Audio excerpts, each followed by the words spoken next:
Hello friends, অনেক দিন পর আমার ভিডিও নিয়ে চলে এলাম। তোমরা আশা করি সবাই ভালো আছো, আমিও ভালো আছি। গত মাসে যে উলুবেড়িয়ার বিখ্যাত রাসমেলা হয়েছিল, আমিও সেখানে চলে গিয়েছিলাম রাস দেখতে। রাসের মেলা ছিল অসাধারণ সুন্দর। কি সুন্দর করে পুতুলের মাধ্যমে কত ঘটনা বর্ণনা করা হয়েছিল। আলোর রোশনাই ছিল সেখানে, সেগুলো দেখতে ভীষণ ভালো লাগছিল।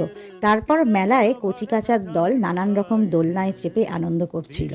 আর সেগুলো হয়ে যাওয়ার পর মেলার পিছন দিকে যে নদী ছিল, সরু নদী, সেখানে নৌকো পার হয়ে আমরা চলে গিয়েছিলাম তার পিছনের খোলা জায়গায়। জায়গাটা ভীষণ সুন্দর ছিল। নৌকো করে যাবার সময় বেশ ভয় লাগছিল, কিন্তু আবার আনন্দ হয়েছিল। অনেকদিন পর নৌকো চাপলাম তো, তাই নদীর ওপারে গিয়ে চা বিস্কুট খেয়ে আমরা মা মেয়ে মিলে কয়েকটা রিলসও বানিয়ে ফেলেছিলাম। দারুণ আনন্দ লাগছিল। তারপর মেলায় ছিল খাওয়া দাওয়ার পসরা। খেতে তো হবেই, মেলা মানেই তো খাওয়া দাওয়া। আর প্রচুর জিনিস নিয়ে দোকানিরা বসেছিল। আমরা বেশ কিছু জিনিস কিনেও ছিলাম। আর তার সাথে সাথে পেট পুজোও করেছিলাম। আমরা খেয়েছিলাম পাপড়ি চাট, মোমো, আর তার সাথে একটা নতুন জিনিস খেয়েছিলাম, রোলার কোস্টার। এটা বেশ অদ্ভুত জিনিস ছিল, খেতেও বেশ ভালো ছিল। সব মিলিয়ে আনন্দ দারুণ হয়েছিল। তারপর সেখানকার কালী মন্দির দর্শন করে আমরা ভীষণ মজা পেয়েছিলাম, আনন্দ পেয়েছিলাম।